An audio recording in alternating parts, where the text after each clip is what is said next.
الحمد لله رب العالمين والعاقبة للمتقين ولا عدوان إلا على الظالمين وأشهد أن لا إله إلا الله وحده لا شريك له وأشهد أن محمدا عبده ورسوله بلغ الرسالة وأدى الأمانة ونصح الأمة وتركها على البيضاء ليلها كنهارها لا يزيغ عنها إلا هالك صلوات الله وسلامه عليه وعلى آله وعلى أصحابه ومن اهتدى بهديه واستنى بسنته إلى يوم الدين. أما بعد.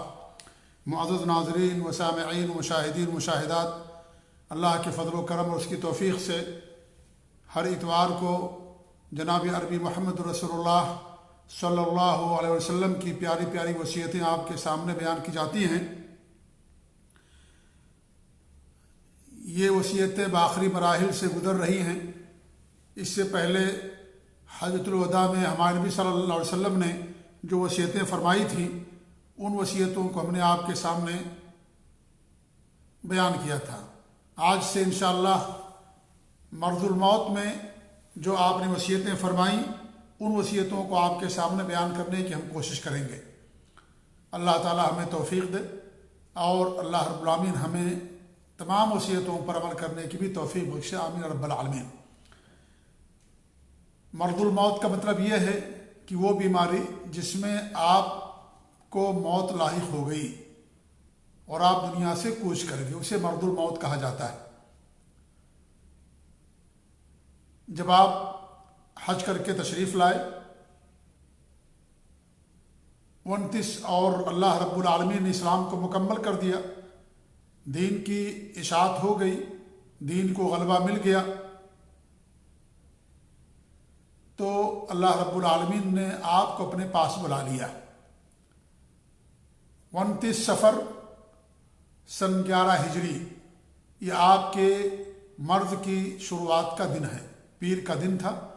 آپ بقیع میں کسی کے جنازے میں تشریف لے گئے، واشم میں آپ کے سر میں درد شروع ہو گیا اور پھر یہ درد بڑھتا گیا اور پھر تقریباً یہ 13 یا 14 دنوں تک یہ مرض الموت میں آپ مبتلا رہے. یعنی اس بیماری کا عرصہ 13 یا 14 دنوں تک ہے اور پھر 14 دنوں کے بعد آپ صلی اللہ علیہ وسلم ربیع الاول کی 12 تاریخ کو پیر کا دن چاشت کے وقت آپ دنیا سے وفات پا گئے، دنیا سے چلے گئے. انا للہ و انا الیہ راجعون. کچھ لوگ آپ کی موت کا انکار کرتے ہیں، کہتے ہیں کہ آپ کو موت لاحق نہیں ہوئی، آپ پردہ کر گئے ہیں. اس طرح کی باتیں لوگ کرتے ہیں. حالانکہ عقیدہ یہ کہنا سراسر کتاب و سنت کے خلاف ہے، سلف صالحین کے عقیدے اور منہج کے خلاف ہے، اور اللہ رب العالمین کی جو سنت ہے اس کے بھی خلاف ہے. اللہ تعالیٰ کا ارشاد ہے کل من علیہ فان، جو بھی اس دھرتی پر ہیں سب فنا ہو جانے والے ہیں. آپ بھی اسی دنیا میں تشریف لائے. اللہ رب العالمین نے آپ کو 63 سال کی زندگی عطا فرمائی، جن میں 40 سال نبوت سے پہلے کا دور ہے اور 23 سالہ دور نبوت کہلاتا ہے. یہ 23 سالہ دور نبوت میں آپ نے 13 سال مکہ میں گزارے اور 10 سال مدینہ منورہ کے اندر گزارے. 63 سال کی عمر اللہ رب العالمین نے آپ کو عطا فرمائی. تو آپ دنیا کے اندر تشریف لائے، اللہ نے آپ کو نبی اور رسول بنا کر کے دنیا کے اندر مبعوث فرمایا، بھیجا. تو جو بھی آئے ہیں سب کو ایک دن مرنا ہے. کل نفس ذائقۃ الموت، ہر نفس کو موت کا مزہ چکھنا ہے. دنیا کی شروعات حضرت آدم علیہ السلام سے ہوئی، کب تک دنیا قائم رہے گی اس کا علم اللہ تعالیٰ کے علاوہ کسی کے پاس نہیں ہے. قیامت کب قائم ہوگی اللہ رب العالمین ہی زیادہ بہتر جانتا ہے. کتنے انبیاء آئے، 1,24,000 انبیاء اور رسول دنیا کے اندر آئے. کتنے صلحاء پیدا ہوئے، نیک لوگ پیدا ہوئے، ائمہ مجددین پیدا ہوئے. سب کے سب ایک مقررہ وقت تک دنیا میں رہے اور دنیا سے چلے گئے. کسی کے لیے ہمیشگی نہیں ہے، ہمیشگی اللہ کے لیے. کل من علیہ فان. اللہ رب العالمین نے فرمایا اپنے نبی کے بارے میں وما جعلنا انک میت وانہم میتون، آپ کو بھی موت لاحق ہوگی، آپ بھی وفات پانے والے ہیں اور لوگ بھی وفات پانے والے ہیں، لوگوں کو بھی موت لاحق ہوگی. انسانیت کے ساتھ ہر ذی روح کے ساتھ موت متعین ہے۔ وما جعلنا لبشر من قبلک الخلد افإن مت فهم الخالدون۔ ہمارے نبی فرماتے کہ ہم نے آپ سے پہلے کسی بشر کے لیے، کسی انسان کے لیے ہمیشگی نہیں رکھی ہے کہ آپ کی جب وفات ہو جائے گی، جب آپ کو موت لاحق ہو جائے گی تو کیا یہ لوگ ہمیشہ رہیں گے؟ کوئی ہمیشہ رہنے کے لیے نہیں ہے۔ وما محمد الا رسول قد خلت من قبلہ الرسل افإن مات او قتل انقلبتم علی اعقابکم۔ محمد صلی اللہ علیہ وسلم جیسے اور بہت سارے رسول گزر چکے ہیں، اس طریقے سے آپ اللہ کے ایک رسول ہیں۔ قد خلت من قبلہ الرسل، آپ سے پہلے بھی بہت سارے رسول گزر چکے ہیں، بہت سارے انبیاء آئے اور دنیا سے چلے گئے۔ افإن مات، اگر آپ کو موت لاحق ہو جائے، او قتل، یا آپ کو قتل کر دیا جائے، شہید کر دیا جائے، انقلبتم علی اعقابکم، اپنی ایڑیوں کے بل لوٹ جاؤ گے۔ یہ اللہ رب العالمین نے فرمایا قرآن مقدس کے اندر۔ کتنی آیتیں ہیں واضح طور پر جو آپ کی موت اور وفات پر دلالت کرنے والی۔ یہ ایسی چیز ہے جس میں اختلاف کی کوئی گنجائش ہی نہیں ہے۔ ہر انسان اپنی آنکھوں سے دیکھتا ہے کہ ہر ایک کے لیے موت ہے، جانوروں کے لیے موت، انسانوں کے لیے، کافر ہو یا مشرک ہو، مسلمان ہو یا مومن یا غیر مسلم جو بھی ہوں، نیک ہوں، فاجر ہوں، بد ہوں، اچھے ہوں، سب کے لیے موت ہے۔ اولیاء ہوں، اللہ کے نیک بندے ہوں، صاحب ایمان ہوں، جو بھی ہوں، سب کے لیے موت ہے۔ یہ ایسا مسئلہ ہے، یہ ایسی یقین کی جانے والی چیز ہے جس میں اختلاف کی کوئی گنجائش نہیں۔ اسی لیے اللہ رب العالمین نے موت کو یقین سے تعبیر کیا۔ وَاعْبُدْ رَبَّكَ حَتَّى يَأْتِيَكَ الْيَقِينُ۔ اللہ تعالیٰ اپنے نبی سے مخاطب کر کے کہہ رہا ہے کہ اپنے رب کی عبادت کرو یہاں تک کہ آپ کو یقین آ جائے، یعنی یہ کہ آپ کو موت آ جائے۔ سلف صالحین نے، صحابہ نے یقین کی تفسیر موت سے کی ہے، یعنی جب تک انسان کی موت نہ ہو جائے، جب تک انسان کے پاس روح باقی ہے اور ہوش و حواس باقی ہے، اس وقت تک انسان کو اللہ کی عبادت کرنا ہے، اللہ کے لیے نماز پڑھنا ہے۔ یہ ایسا بنیادی مسئلہ ہے جس میں اختلاف کی گنجائش ہے ہی نہیں، لیکن اس کے باوجود بھی افسوس کی بات ہے کہ اس مسئلے کے اندر بھی لوگوں نے اختلاف کر لیا اور یہ کہا کہ آپ کی وفات نہیں ہوئی، آپ کی توہین ہے۔ حالانکہ آپ کی توہین نہیں ہے۔ اللہ رب العالمین سب سے زیادہ آپ کی قدر کرنے والا، آپ کی عزت اور تکریم کرنے والا اللہ رب العالمین کی ذات ہے۔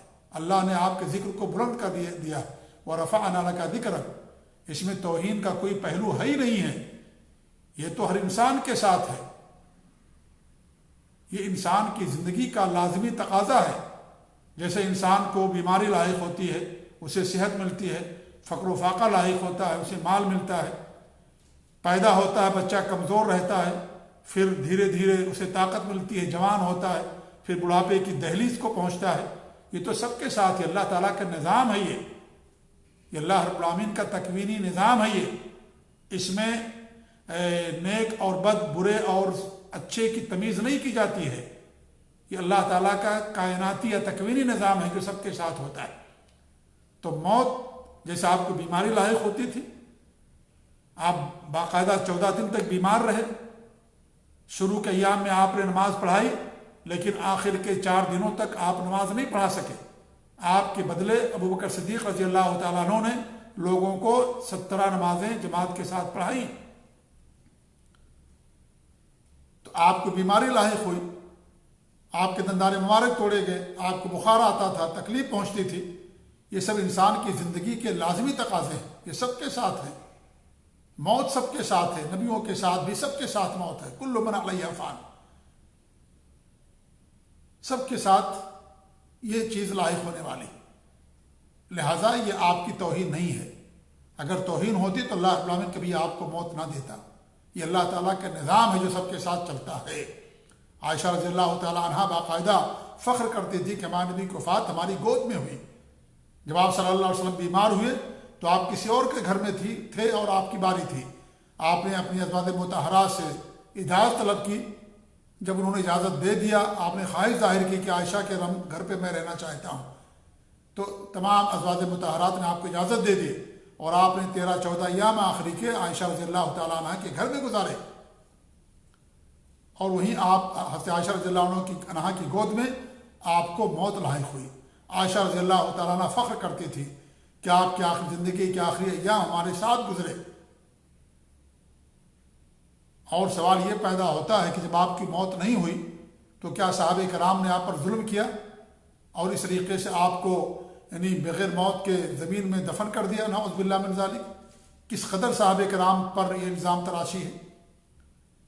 اس لیے کہنا کہ آپ کی وفات نہیں ہوئی یا آپ کو موت لاحق نہیں ہوئی، یہ میرے عزیز بھائیوں یہ سب کے سب ظلم ہے، زیادتی ہے، اور یہ عقیدے کے خلاف بات ہے، یہ کتاب و سنت کے خلاف بات ہے۔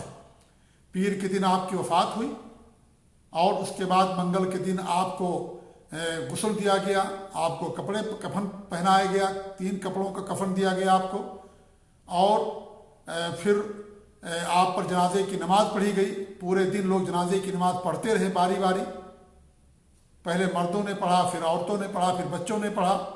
اس کے بعد پھر بدھ کے دن یعنی منگل کے دن، بدھ کی رات پہلے آتی ہے، تو رات میں آپ کو دفن کر دیا گیا۔ یہ بہت یعنی ایسا دن تھا، تاریخ دن تھا سمجھ لیجئے، جیسا کہ انس رضی اللہ عنہ فرماتے ہیں کہ جب اللہ کے رسول صلی اللہ علیہ وسلم مدینہ میں آئے تو مدینہ کی تاریخ کا سب سے روشن دن تھا وہ، اور جس دن آپ کی وفات ہو گئی اس دن مدینہ کی تاریخ کا سب سے سیاہ دن ہے۔ آپ کی وفات سے جبریل علیہ السلام کے آنے کا سلسلہ دنیا کے اندر بند ہو گیا، اللہ رب العالمین کی وحی بند ہو گئی، کیونکہ اللہ نے دین کو مکمل کر دیا، دین کامل کر دیا، وحی کا سلسلہ بند ہو گیا آپ کی وفات سے۔ تو آپ کی وفات ہوئی ہے، آپ کو موت لاحق ہوئی، اس کا انکار کرنا حقیقت کا انکار ہے، کتاب و سنت کا انکار ہے، سلف صالحین کے عقیدے اور منہج کا انکار ہے یہ، اور اللہ تعالیٰ کے نظام کا انکار ہے۔ ہمارے نبی کی توہین اس کے اندر ہرگز نہیں ہے، توہین نہیں ہے یہ۔ جیسے بیماری توہین نہیں ہوتی، ایسے ہی موت بھی کسی کی توہین نہیں ہوتی، اسے توہین سے تعبیر کرنا یہ غلط بات ہے۔ آپ کی زندگی ہے برزخی زندگی، اور یہ برزخی زندگی جو نیک لوگ ہوتے ہیں، انبیاء اور صلحاء اور نیک لوگ، وہ دنیا کی زندگی سے زیادہ معزز اور مکرم زندگی ہوتی ہے۔ اسی زندگی سے، برزخ کی زندگی ہی سے اللہ تعالیٰ کی نعمتیں ملنا شروع ہو جاتی ہیں انسان کو، نیک لوگوں کو، اور جو برے لوگ ہوتے ہیں وہیں سے ان کے لیے عذاب شروع ہو جاتا ہے۔ تو آپ برزخ کی زندگی سے آپ کا گزر ہو رہا ہے، وہ زندگی کیسی ہے کسی نے نہیں دیکھی ہے، اور وہ زندگی موت کے بعد سے لے کر کے دوبارہ زندہ اٹھائے جانے تک وہ مرحلہ رہتا ہے، کسی کے لیے کم تو کسی کے لیے زیادہ۔ دوبارہ جب سور پھونکیں گے جب اسرافیل علیہ السلام، اس وقت تک وہ مرحلہ ہے، اسے برزخ کی زندگی کہا جاتا ہے، اسے قبر کی زندگی کہا جاتا ہے۔ دنیا کے لحاظ سے آپ کی وفات ہو گئی، اور برزخی زندگی کے لحاظ سے جو بھی وفات پا چکے ہیں وہ برزخی زندگی سے ان کا گزر ہو رہا ہے۔ کیفیت کا علم اللہ رب العالمین کے پاس ہے، ہمیں کیفیت نہیں معلوم، کیونکہ کیفیتیں نہیں بتائی گئی۔ جو کچھ بتایا گیا ہے قرآن و سنت کے اندر اس پر ہمارا ایمان ہے، اور ہر بندے مومن کا ایمان ہونا چاہیے، لیکن کیفیت کا علم اللہ رب العالمین کے علاوہ کسی کے پاس نہیں، کیونکہ غیب کی دنیا ہے، برزخی زندگی ہے، تجربے سے حاصل ہونے والی چیز نہیں ہے یہ، نہ عقل اور قیاس سے حاصل ہونے والی چیز ہے، نہ کسی نے تجربہ کیا ہے، نہ کوئی مرنے کے بعد گیا اور پھر دوبارہ دنیا کے اندر واپس آیا اس ہمارے نبی کی امت کے اندر۔ تو یہ جو زندگی ہے یہ برزخی زندگی ہے، غیب سے متعلق ہے، اور غیب کے بارے میں انسان کو تسلیم کرنا ہے، عقل سے اس کو نہیں ناپنا ہے۔ آپ کے ساتھ معراج کا واقعہ پیش آیا، معراج کا واقعہ بھی اسے تسلیم کرنا ہے۔ انسان کی عقل میں وہ سارے واقعات نہیں آتے ہیں، پوری تفصیل نہیں آتی ہے، لیکن آپ کے ساتھ یہ واقعہ پیش آیا، ہمارا اس پر ایمان ہے کہ آپ کے ساتھ اسراء اور معراج کا واقعہ پیش آیا۔ تفصیل اور کیفیتوں کا علم اللہ رب العالمین کے پاس ہے۔ آپ نے انبیاء کرام کو انبیاء کرام کو نماز پڑھائی بیت المقدس کے اندر، انبیاء کرام سے آپ کی ملاقات ہوئی، جنت کا دیدار کیا، جہنم کا دیدار کیا، بہت سارے لوگوں کو آپ نے دیکھا جنت کے اندر، جہنم کے اندر۔ اللہ رب العالمین نے آپ پر 50 وقت کی نماز فرض کی جو 5 وقت ہو گئی آخر میں، اور اس طریقے سے اللہ کے نور کو دیکھا، اللہ رب العالمین کی ذات کا دیدار نہیں کیا، اللہ کے نور کو دیکھا۔ تو یہ ساری باتیں موجود ہیں احادیث کے اندر، اس پر ہمارا ایمان ہے، لیکن کیفیت کا علم اللہ کے سوا کسی کے پاس نہیں۔ تو ہر انسان جو مر جاتا ہے وہ قبر کی زندگی سے اس کا گزر ہوتا ہے، وہ ایک دوسری زندگی ہے، اس زندگی کے علاوہ جو موت سے شروع ہوتی ہے اور دوبارہ سور پھونکے جانے تک وہ زندگی برقرار رہتی ہے۔ یہ اس دنیا کی زندگی کی طریقے سے نہیں ہے، اسے دنیا کی زندگی پر قیاس کرنا غلط ہے، کیونکہ دونوں زندگیاں الگ الگ ہیں، اور 5 زندگیاں ہوتی ہیں انسان کے ساتھ۔ ایک عالم ارواح، روحوں کی دنیا، جب اللہ رب العالمین نے حضرت آدم علیہ السلام کو پیدا کیا تو ان کی پشت سے قیامت تک پیدا ہونے والے تمام انسانوں کی روحوں کو پیدا کیا۔ اللہ رب العالمین نے سب سے عہد لیا، وہ روحوں کی دنیا جسے عہد الست کہتے ہیں یا عالم ارواح کہتے ہیں یا عالم الذر کہتے ہیں، روحوں کی دنیا، وہ دنیا کیسی تھی ہم نے نہیں دیکھا، ہمیں نہیں معلوم، اللہ کو معلوم ہے، وہ کسی کو نہیں معلوم اس کے بارے میں، لیکن اس پر ہمارا ایمان ہے۔ اللہ نے قرآن میں بیان کیا، نبی نے حدیثوں کے اندر بیان فرمایا۔ نمبر 2 جو زندگی ہوتی ہے انسان کی ماں کے پیٹ کی زندگی، جو عام طور سے 9 مہینے تک رہتی ہے، یہ بھی زندگی اس دنیا کی زندگی سے الگ ہے۔ اگرچہ دنیا کی زندگی ہی میں واقعہ پیش آتا ہے، لیکن ماں کی پیٹ کی جو زندگی ہے 9 مہینہ، وہ الگ ہوتی ہے۔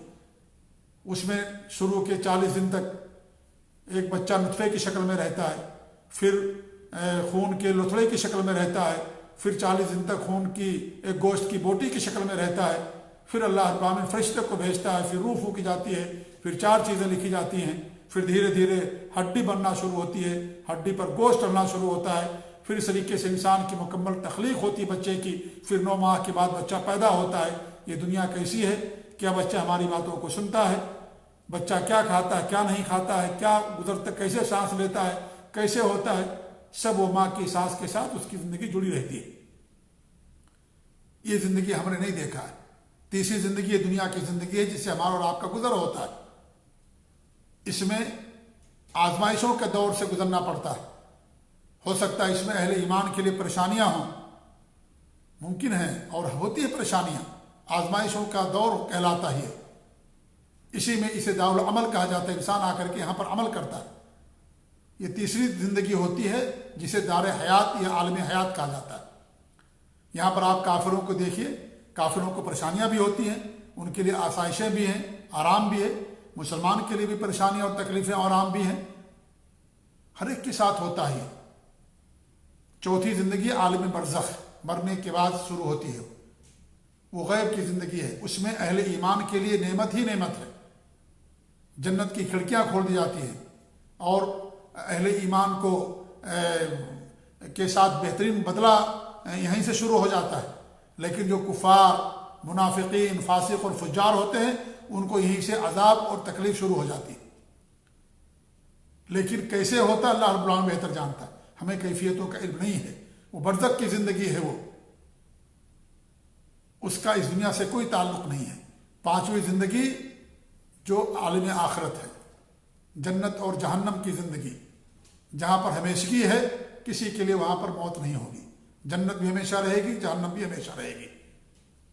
وہ زندگی کیسی ہمیں نہیں معلوم، وہ برزخ کے بعد آنے والی زندگی ہے، وہ برزخ کے بعد آنے والی زندگی ہے۔ وہ جب دوبارہ سور پھونکا جائے گا، سب لوگ زندہ اٹھ کھڑے ہوں گے، حساب و کتاب ہوگا، اہل ایمان جنت کے اندر جائیں گے، جو کفار و مشرکین منافقین ہوں گے جہنم کے اندر جائیں گے، کچھ اہل توحید بھی جہنم کے اندر جائیں گے اپنے گناہوں کی وجہ سے۔ اللہ تعالیٰ ان کو لے کر کے آئے گا، یا تو اللہ تعالیٰ ان کو پہلے معاف کر دے گا، جہنم میں نہیں جائیں گے، یا تو جہنم میں جائیں گے لیکن چونکہ انہوں نے شرک نہیں کیا ہے تو اسی صورت میں اللہ تعالیٰ ان کو جہنم سے نکال کر کے جنت کے اندر لے کر کے آئے گا۔ کوئلے کے مانند ہو جائیں گے کچھ لوگ۔ تو اس طریقے سے وہ جو زندگی ہے وہ آخرت کی زندگی ہے، جنت اور جہنم کی زندگی۔ وہ آخرت کی زندگی بھی کیسی ہوگی ہمیں کیفیتوں کا علم نہیں ہے۔ جو چیزیں کتاب و سنت کے اندر بیان کی گئی اس پر ہمارا ایمان، غیب کی دنیا ہے، وہ غیب کی دنیا انسان عقل سے حاصل نہیں کر سکتا، اس کو تسلیم کرنا، اس پر ایمان آنا ضروری۔ اور یہ بہت بڑی خوبی ہے اہل ایمان کی۔ اللہ رب العالمین نے سب سے پہلی خوبی سورہ بقرہ کے اندر اہل ایمان کی بیان کے فرمائی، الذین یؤمنون بالغیب، جو غیب پر ایمان رکھتے ہیں۔ دیکھنے کے بعد تو سب ایمان لے آتے ہیں، اس میں کوئی آزمائش نہیں ہے، اس میں کوئی انسان کے لیے بڑی بات نہیں ہے دیکھنے کے بعد، لیکن بغیر دیکھے ایمان لے آنا یہ اصل ایمان ہوتا ہے، یہ اصل یقین ہوتا ہے کہ آپ کو ذات پر کس قدر ایمان ہے کہ آپ نے دیکھا بھی نہیں، اس کے باوجود بھی آپ ایمان لے آئے۔ اس لیے حضرت ابوبکر صدیق کو صدیق کا لقب دیا گیا۔ معراج کے واقعات کا لوگوں نے انکار کر دیا، بہت سارے لوگ جو ہے یعنی ان کی وہ ایمان سے یعنی نکل گئے، لیکن ابو بکر صدیق رضی اللہ تعالیٰ عنہ اس پر قائم رہے، کہا جب ہمارے نبی فرما رہے ہیں تو ہمارے نبی جب فرما تو ہمارے نبی سچے ہیں اور ان کی بات سچی ہے۔ ہم اس پر ایمان لاتے ہیں کہ جبریل امین روزانہ آسمان سے دنیا پر میں آتے ہیں، تو جب ان کے لیے چیز ہوتی تو ہمارے نبی کے لیے ایک بار ہونا کون سے تعجب کی بات ہے، فوراً انہوں نے قبول کر لیا، اس لیے اللہ کے رسول صلی اللہ علیہ وسلم نے انہیں صدیق کا لقب دیا۔ تو بہت بڑی خوبی ہے کہ غیب پر ایمان لانا، لیکن ساری زندگیاں الگ ہیں، ہر ایک سے مختلف ہیں، ان ساری زندگیوں کا ایک دوسرے سے کچھ تعلق نہیں ہے، لہٰذا جب وہ الگ الگ ہیں تو ان کی زندگی کو دوسری زندگی پر قیاس کرنا ہی غلط ہے۔ تو کچھ لوگ برزخی زندگی کو لے کر کے کہتے ہیں کہ آپ زندہ ہیں، تو گویا کہ آپ کی وفات ہی نہیں ہوئی، تو برزخی زندگی میں سب زندہ ہیں، سارے لوگ زندہ، اہل ایمان اہل کفر مومن فاسق سب زندہ ہیں، لیکن وہ زندگی کیسی اللہ بہتر جانتا ہے۔ لیکن اتنا ہمارا ایمان ہے کہ انبیاء کے لیے صلحاء کے لیے سب سے معزز زندگی ہو، یعنی بہترین زندگی ہے وہ، اور وہاں اللہ کی طرف سے انہیں نعمتیں ملنا شروع ہو جاتی، لیکن کافروں اور منافق کے لیے وہیں سے عذاب شروع ہو جاتا ہے۔ الغرض کہنے کا مقصد یہ کہ ہمارے نبی کی وفات ہو گئی، یہ ہمارے نبی کی وفات ہوئی، اور 14 دنوں تک آپ بیماری میں مبتلا رہے۔ ان 14 دنوں کے اندر آپ نے تقریباً 8 سے 9 وصیتیں فرمائی ہیں، جنہیں انشاءاللہ ہم آنے والے دنوں میں آپ کے سامنے بیان کریں گے۔ سب سے پہلی وصیت ہم آج بیان کر دیتے ہیں، باقی وصیتیں انشاءاللہ آنے والے دنوں کے اندر بیان کی جائیں گی، کہ آپ کی وفات سے 5 دن پہلے آپ نے جو وصیت فرمائی تھی وہ یہ کہ لوگوں کو آپ نے قبروں کو مسجد بنانے سے منع کیا تھا، اور آپ نے فرمایا، صحیحین کی روایت ہے، عائشہ اور عبداللہ بن عباس رضی اللہ تعالی عنہما فرماتے ہیں کہ جب آپ مرض الموت کے اندر مبتلا ہوئے، تفقا یطرح خمیصۃ لہ علی وجہہ، تو آپ نے چادر کو اپنے چہرے کے اوپر کیا کرتے تھے، یعنی اوڑھ لیتے تھے، چہرے کو ڈھانک لیتے تھے اس سے، پھر اس کے بعد آپ کھول دیا کرتے تھے۔ اس میں آپ نے کیا فرمایا، لعنت اللہ علی اليہود والنصارى اتخذوا قبور انبیاء مساجد یحذر ما صنعوا، اللہ کی لعنت یہود و نصارہ پر جنہوں نے اپنے نبیوں کی قبروں کو مسجد بنا لیا، اور آپ لوگوں کو ڈرا رہے تھے جو عمل ان لوگوں نے کیا، یعنی یہود و نصارہ نے جو کیا اس سے آپ لوگوں کو ڈرا رہے تھے، لوگوں کو اس سے منع فرما رہے تھے۔ یہ صحیح بخاری اور صحیح مسلم کی روایت ہے کہ آپ نے اپنی وفات سے 5 دن پہلے یہ وصیت کرتے ہوئے فرمایا، چادر سے اپنا چہرہ ڈھانک لیتے، پھر سانس میں تکلیف ہوتی پھر کھول لیتے، پھر ڈھانپ لیتے، اس کے بعد اس موقع پر آپ نے لوگوں کی وصیت فرمائی کہ لعنت اللہ علی اليہود والنصارى، اللہ کی لعنت یہود و نصارہ پر۔ اس سے معلوم ہوتا ہے کہ یہ عمل جو مسجدوں قبروں کو مسجد بنانے والا عمل ہے، یہ ہر شریعت کے اندر حرام تھا، یہود و نصارہ کی شریعت میں بھی یہ چیز حرام تھی، تبھی ہمارے نبی نے ان پر لعنت بھیجی۔ اگر یہ چیز ان کے لیے جائز ہوتی تو پھر آپ ایک جائز کام پر ان پر لعنت نہیں بھیجتے۔ لعنت کا مطلب کیا ہوتا ہے، الطرد والابعاد، یعنی لوگوں کو دور کر دینا، اللہ کی رحمت سے دوری، اللہ کی لعنت، یہ لعنت کا مطلب ہوتا ہے، اللہ کی رحمت سے محرومی۔ تو اللہ کی لعنت یہود و نصارہ پر جنہوں نے اپنے انبیاء کی قبروں کو مسجد بنا لیا، اپنے انبیاء کی قبروں کو مسجد بنا لیا، ایسے لوگوں پر اللہ رب العالمین کی لعنت ہو۔ تو اس سے معلوم ہوا کہ یہ عمل ہر شریعت کے اندر ناجائز اور حرام تھا، اسی لیے ہمارے نبی صلی اللہ علیہ وسلم نے یہود و نصارہ پر لعنت بھیجی، کیونکہ عقیدے کا مسئلہ ہے۔ قبر کو مسجد بنانا یہ شرک کا ذریعہ اور سبب ہے، اور شرک اور کفر کی تمام چیزیں ہر شریعت کے اندر حرام تھی، تمام ذرائع حرام تھے، اس لیے ہمارے نبی صلی اللہ علیہ وسلم نے لوگوں کو اس سے منع فرمایا۔ آپ کو خدشہ لاحق تھا کہ ایسا نہ ہو کہ لوگوں کی تقلید میں، لوگوں کی نقالی میں جو یہود و نصارہ گزر چکے ہیں ان کی مشابہت میں ہماری امت کے اندر بھی چیز پیدا ہو جائے، اس لیے آپ نے اپنے آخری لمحات میں یا اپنی زندگی کے آخری ایام میں آپ نے لوگوں کو باقاعدہ اس سے منع فرمایا۔ تو آپ نے سب سے پہلی جو وصیت فرمائی وہ یہ کہ قبروں کو مسجد نہ بنایا جائے، لیکن افسوس یہ ہے کہ آج امت مسلمہ یا مسلمانوں کی اکثریت نے ہمارے نبی صلی اللہ علیہ وسلم کی اس وصیت کو پشے پش ڈال کر کے آپ کی وصیت کو یعنی پاؤں کے تلے روت کر کے اور اس طریقے سے آپ کی وصیت کو ٹھکرا کر کے اس پر عمل کرنا شروع کر دیا۔ کتنی مساجد ہیں جہاں آپ کو قبریں ملیں گی، یا تو سامنے ملیں گی، درمیان میں ملیں گی، آگے ملیں گی، دائیں اور بائیں ملیں گی، پیچھے ملیں گی، مسجد کے احاطے کے اندر ملیں گی۔ کتنی ایسی مسجدیں آپ کو ملیں گی، جبکہ ایسی مسجدوں کے اندر نماز پڑھنا حرام ہے جن مسجدوں کے اندر قبریں ہوں۔ تو ہمارے نبی نے باقاعدہ لوگوں کو اس سے منع فرمایا، کہا کہ اللہ جو ہے مسجدوں کو قبر نہ بناؤ، قبر کو مسجد نہ بناؤ۔ ایسے عمل پر اللہ رب العالمین کی لعنت ہوتی ہے۔ قبروں کو مسجد بنانے کا مطلب تین ہوتا ہے، جیسا کہ علماء نے بیان کیا۔ امام البانی رحمۃ اللہ علیہ کی مشہور کتاب تحذیر الساجد فی اتخاذ القبور مساجد،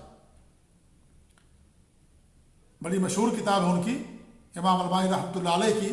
اس کتاب کے اندر انہوں نے بیان کیا ہے کہ مسجد بنانے کا تین مطلب ہے۔ پہلا مطلب یہ ہے کہ قبروں کی طرف رک کر کے نماز پڑھنا، یہ بھی مسجد بنانا ہے، کیونکہ انسان مسجد میں نماز پڑھتا ہے، لہذا قبر کی طرف رک کر کے اگر انسان نماز پڑھتا ہے تو گویا کہ اس نے قبر کو مسجد بنا لیا۔ نمبر دو، قبر پر جا کر کے سجدے کرنا، پہلی چیز بھی ہو رہی ہے اور دوسری چیز بھی ہو رہی ہے۔ قبروں پر لوگ جا کر کے سجدے کرتے ہیں، جبکہ قبر پر سجدہ کرنا حرام اور شرک ہے۔ یہ سجدہ ایک عبادت ہے جو اللہ کے علاوہ کسی اور کے لیے جائز نہیں ہے، حرام ایسا کرنا۔ تو قبر پر سجدہ کرنا یہ بھی مسجد بنانے میں داخل ہے۔ نمبر تین، قبر پر مسجد تعمیر کرنا، مسجد بنا لینا۔ تینوں چیزیں آج نعوذ باللہ ہمارے معاشرے کے اندر ہو رہی ہیں۔ بڑا المیہ ہے یہ کہ نبی صلی اللہ علیہ وسلم کی ان وصیتوں کو اور اس حدیث کو لوگوں نے پامال کر دیا، اور اس طریقے سے ایک تو قبر کی طرف رک کر کے لوگ نماز بھی پڑھتے ہیں، نمبر دو قبر پر جا کر کے سجدے بھی کرتے ہیں، نمبر تین قبروں پر لوگوں نے مسجدیں بھی تعمیر کر رکھی ہیں، جبکہ ہمارے نبی صلی اللہ علیہ وسلم کی وصیت تھی کہ آپ نے اس سے لوگوں کو منع فرمایا۔ آپ نے پوری زندگی لوگوں کو اس سے منع کیا، لیکن آخری وقت بھی آپ نے لوگوں کو اس سے منع فرمایا۔ جب قبر پر مسجد بنانے کی بات آتی ہے تو لوگ فوراً لا کے سلو کی قبر کا حوالہ دینا شروع کر دیتے ہیں۔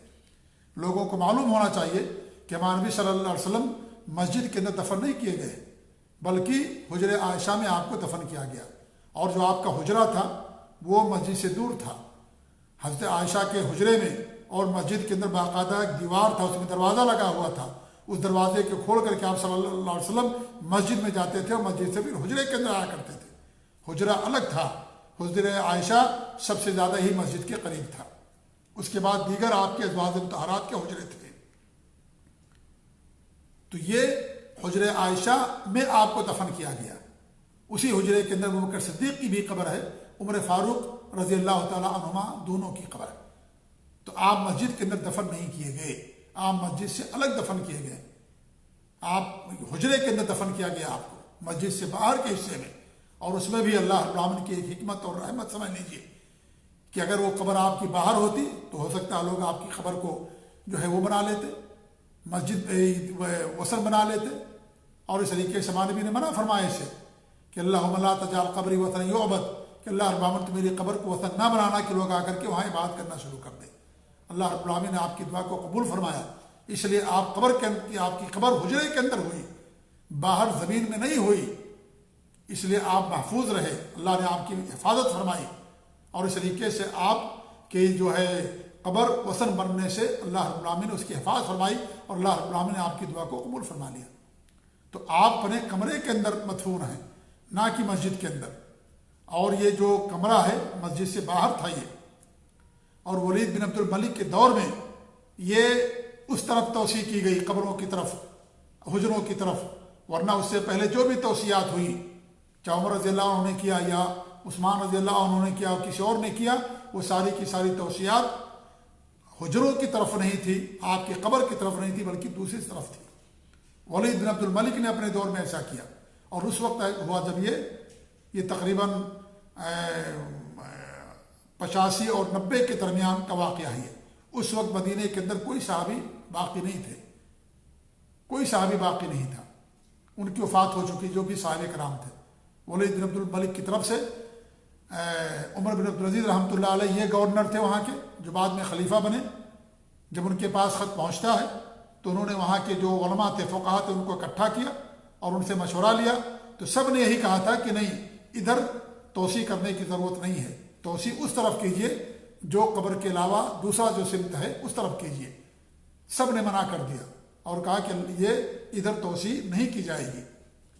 ابو بکر عمر بن عبدالعزیز رحمۃ اللہ علیہ نے لوگوں کے اس فتوے کو، علماء کے اقوال کو، جو 7 یا 10 بڑے بڑے فقہاء تھے جس میں سعید بن مسیب رحمۃ اللہ علیہ بھی تھے، سعید بن مسیب جو یہ ابو ہریرہ رضی اللہ تعالیٰ عنہ کے داماد تھے، اور ابو ہریرہ رضی اللہ تعالیٰ عنہ نے حدیث روایت کی تھی کہ اللہ جو ہے قبروں کو مسجد بنانے سے منع کیا تھا۔ وہ حدیث کے راوی ابو ہریرہ رضی اللہ تعالیٰ عنہ بھی ہے، اور سعید بن مسیب رضی اللہ رحمۃ اللہ علیہ بھی ان کے روات میں سے ہیں۔ تو ان سب نے سختی کے ساتھ منع کر دیا، لیکن بادشاہ تھا، خلیفہ تھا، اس نے کسی کی بات نہیں سنی، اور اس طریقے سے اللہ کے رسول صلی اللہ علیہ وسلم کی جو ازواج مطہرات تھیں ان کے حجروں کی طرف توسیع کرنا اس نے شروع کر دیا۔ لیکن اس نے ترکیب اور احتیاطی تدابیر اختیار کی، اور یہ کیا کہ اس نے کمرے کو دیواروں سے اس نے گھیر دیا، مثلث دیوار بنائی، 3 کونے والی دیوار، پھر اس طریقے سے ایک اور دیوار بنائی، پھر اور دیوار بنائی۔ یہ جو ہمیں دیوار نظر آتی ہے یہ دیوار تیسری یا چوتھی دیوار ہے جو ہمیں نظر آتی ہے۔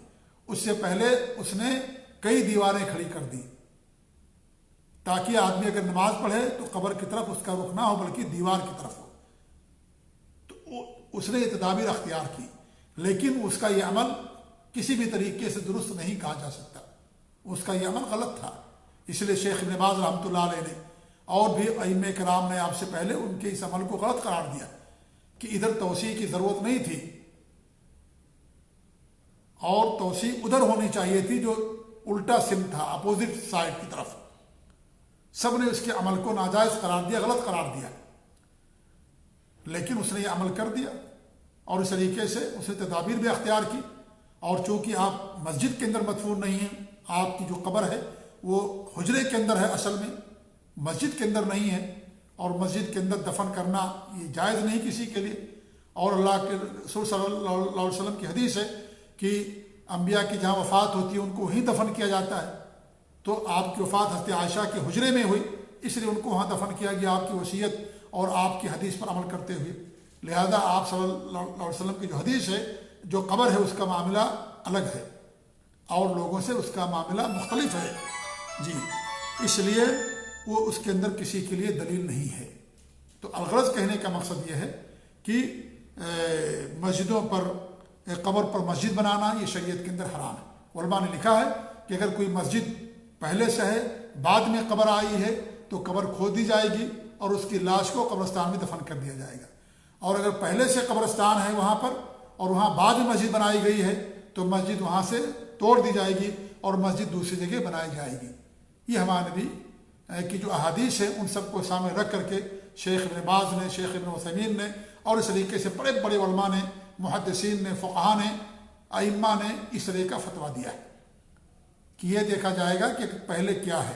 اگر پہلے مسجد ہے، بعد میں قبر بنا دی گئی، کسی کو دفن کر دیا گیا، تو قبر وہاں سے کھود کر کے اس کی لاش کو دوسری جگہ دفن کر دیا جائے گا۔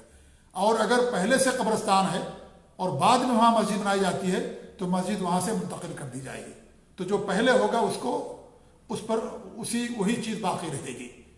تو یہ آپ نے جو وصیتیں فرمائی تھی مرض الموت کے اندر، اس کے اندر پہلی وصیت تھی کہ قبروں کو مسجد بنانے سے ہمارے نبی نے منع فرمایا۔